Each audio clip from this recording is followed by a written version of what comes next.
We have multiple Rams updates on today's episode of the Rams Digest, talking about the Rams trying to make Arizona feel as much like a home game as possible. We are also discussing the injury report update, as there is some positive news on that front. And we're also going to talk about a small story, but a positive one in terms of a player helping another player during this evacuation issues and situation out in Los Angeles. All on today's episode of the Rams Digest. I'm your host, Joshua. You don't remember, if you guys are not subscribed to the channel, do me a favor and press that subscribe button, as 85.1% of you guys still are not subscribed to the channel. We appreciate you for watching the videos.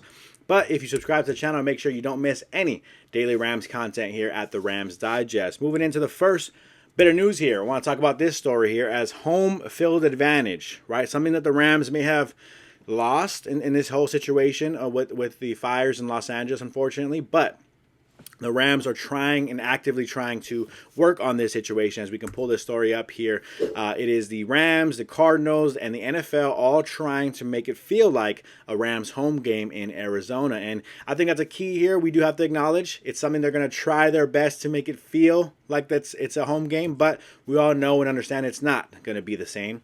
It's not going to be a home game for the Rams, and it is a little bit of a competitive disadvantage. But for anyone out there who is a little bit upset about the Rams officially moving the game and the NFL moving the game, I understand where you're coming from to an extent, but I think we have to be very understanding. I'm assuming if you're upset about the scenario, you maybe don't understand how big these fires are, how effective or how much it's affected the entirety of the city, not just the Palisades area, the Altadena area, the Eaton Canyon area. Like it's big time. You know, I'm roughly, I would say, at least 20 miles. I'm probably a little bit further than that in terms of how far I personally am from the fires, and yet still we were dealing with smoke. We were dealing with air quality issues. We were dealing with the smell of the smoke. We're dealing with, you could actively see smoke on the first couple of days. The fires were really active.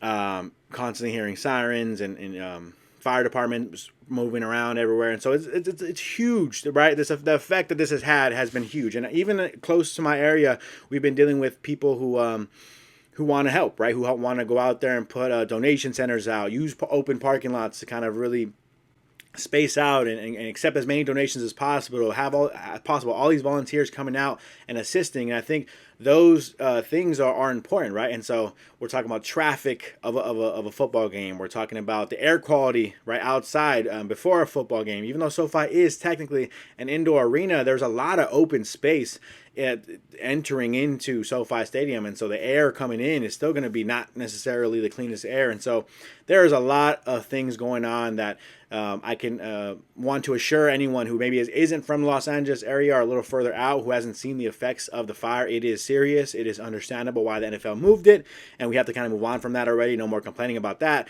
And now sitting here with the situation being the game being in Arizona, how can we make this game be as home field advantage like as possible? While we're here from the Rams, Kevin Demoff, the Rams president here, as he says, our staff is on the ground in Arizona and working on installing as many graphics as we can to make it a home game type feel. Not all segments translate from Infinity Screen, but we are doing the best we can to make it Rams house. And I think that's kind of all we can really ask for, right? Ultimately, we're not going to expect to go and watch the game on Monday night on TV here in Los Angeles. I'm not going to expect to see the game and say, oh, wow, look, it looks like SoFi Stadium, just the same. No, it's going to be different. The crowd, I'm sure, is going to be very different. I don't know how many Rams fans are going to make it out to the game. I know we've had an update here. My co-host has had an update here on our show saying that about 750 season ticket holders were going to be bussed out, as they kind of have a little bit of priority since they did have purchased season tickets. But also, you know, I think Matthew Stafford, his wife, I think I heard she was getting involved with the Rams superfan, reaching out saying she's going to maybe pay to charter some buses out to Arizona and back for fans to get there. But ultimately, there's going to be a lot of fans that don't make it out to the game, maybe decide not to go for reasons to help their families or to stay back, and maybe they did lose their homes themselves. And so ultimately, I think it's going to be a bit of a disadvantage for that in that sense with the fans inside, but it will feel as much like a home game as possible, and then maybe it'll be a positive thing for the players mostly, right? Maybe the fans not necessarily, but the players I think will feel most of that effect, hearing the Rams sounds and the announcers and people like that, kind of having the same feel for a Rams home game could make the players feel like they're playing just like they're playing at home, which would be nice. We'll continue with Kevin Demoff's next quote here, as he says and continues with saying, "Many thanks to the Cardinals, Michael Bidwell and his family for jumping in to help ahead of Monday's game. We could not prepare, play, or move our players and families without their help.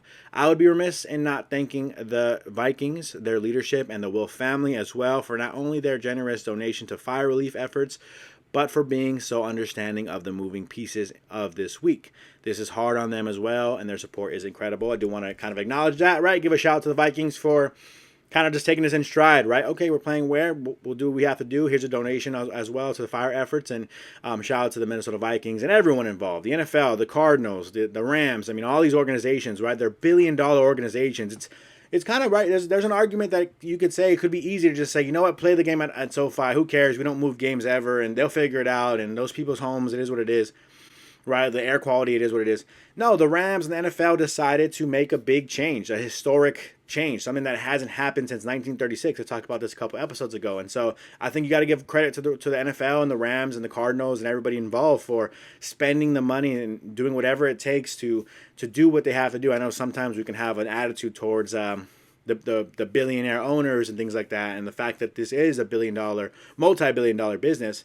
I understand some people can have a weird energy to that, saying, who cares? They have all the money, just do it. But still, it is a lot. It is a lot to go out and spend money on XYZ, the planes, the buses, the everything, right? It's a lot of money to kind of fork out and put forward to kind of get fans in, to kind of make the stadium feel like a home game, right? All that good stuff. So shout out to everybody involved for making this happen. This is a tragic time, but the NFL has to move forward with their season, unfortunately. I'm sure many players and I'm sure some of the team members as well would love to be assisting in Los Angeles, helping out when they can, donating money and showing their support as much as possible, but they do have to focus on the task at hand with their job first in this situation, as the NFL again needs to continue. So we will have a home game in Arizona on Monday, and we'll see how it turns out, as they're going to try their best to make it feel like a Rams home game. Moving on from that, a little bit of a nice story to talk about, right? Positive in this whole craziness going on in Los Angeles right now. A helping hand. This was a nice story that I pulled today. I haven't really heard much about it, so I do want to pull it up and talk about it for a second. As Rams Kobe Turner shares how he helped Puka Nacua during California fire evacuations. Another key thing here: not everybody's losing their homes. Not everybody's losing their family members or friends or memories, right, from their home neighborhoods and things of that nature. But there are people out there in Los Angeles who were just scared of the evacuation notices, right? Their pets, their family members having to move, and whether it's got a hotel room or things of that nature, being displaced for even just temporarily. It was definitely a hectic and crazy time this last couple of days. And so even affecting people, like I talked about, the Los Angeles Lakers have missed 2 home games now because of the fires, and now JJ Redick, head coach of the Los Angeles Lakers, he lost his home. We talked about how he loved the neighborhood he was in, and it was a big change for his wife to move from Brooklyn, where they originally lived, and a lot to move over here to Los Angeles and then to live in the Palisades and have that neighborhood kind of taken away from them.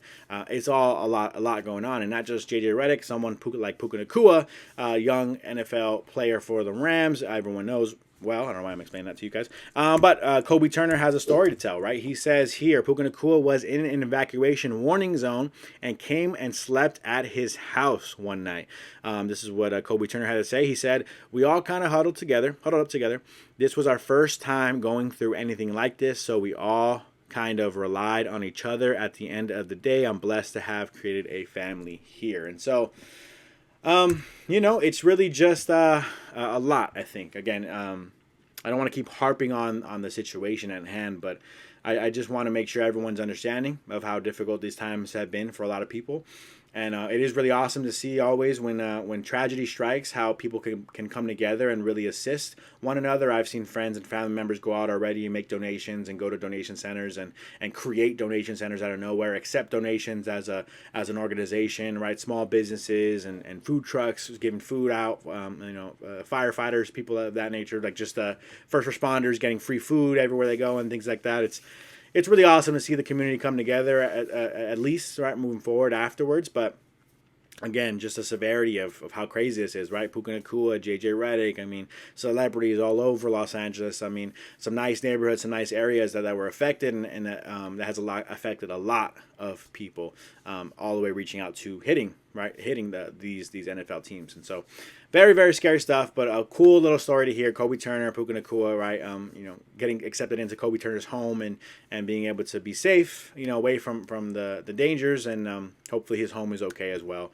And we can, again, get some updates as the week moves on. Last but not least, I do want to talk about this here as we have a final injury update before the game on Monday night, and it is a very, very positive one for the Rams and for all you Rams fans out there. We've been talking about this over and over again, right? The Rams going into the playoffs need to be as healthy as possible. This is why you rest your starters versus the Seahawks. This is why you force yourself to play a game versus the Minnesota Vikings as opposed to playing a home game versus the Washington Commanders, is because you wanted your team to be healthy. This is what you have here as the final injury report update says. Nobody is injured at the moment. Of course, some guys dealing with some injuries here and there in terms of like bumps and bruises. Rob Havenstein still dealing with his shoulder injury a little bit. I think it was Rams tight end Hunter Long as well dealing with a bit of an injury. They were both full participants in practice as of Saturday. They are full participants, ready to go, ready for action. The Rams are as healthy as they can be going into their playoff game versus the Minnesota Vikings. They have some motivation behind them. They have some Los Angeles on their back, right? They're representing Los Angeles Fire Department, right? Moving into this game with their T-shirts and sweaters as they traveled.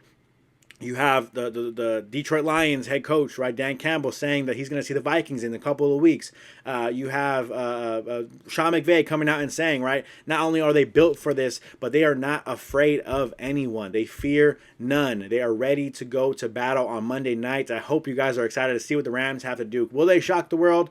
Who knows what is going to happen on Monday Night Football, but I'm excited to see that they're healthy, they're ready to go, they're hungry to possibly go on this incredible Super Bowl run that would be, I think, one for the ages. I mean, I've already seen a hype video on Twitter of just people getting excited, right, about the possibility, the prospect of the Rams shocking the world, and with this young defense and this banged up team, right, who was dealing with some adversity all year long, now dealing with adversity outside of off the field. And to go ahead and go on this incredible run would be something of just magic almost. Football gods, right, shining on Los Angeles Rams. That'd be something incredible to see. Hopefully that's something we can see starting off on Monday Night Football versus the Minnesota Vikings. Before we go, I do want to pull this up here as was final. A little bit of Vikings, Rams numbers here. Minnesota Vikings are -2.5. They're 2.5-point favorites. They are projecting that the Vikings and Rams game over under will go at 48 points. So pretty decently high scoring game. That's about a, say 28-20 kind of type of score game. So interesting to see the numbers there. The Vikings versus the Rams money line, Minnesota -145, Los Angeles +122. Vikings are 11-5-1 against the spread this season, while the Rams are 9-8 against the spread this season. It is going to be a battle. We've talked about this over and over and over again the last couple days. Let's get into this battle. I am excited. It's been a very, very long and difficult week in Los Angeles. Let's get to this game on Monday night. Let's see what the Rams do. Will we continue to have playoff games moving forward after Monday? We'll see on Monday. You guys let me know what you guys think in the comments below. I'll get you guys a prediction video tomorrow. That's going to do it for me on today's episode of the Rams Digest. I'm your host, Joshua Giron, and I'm out.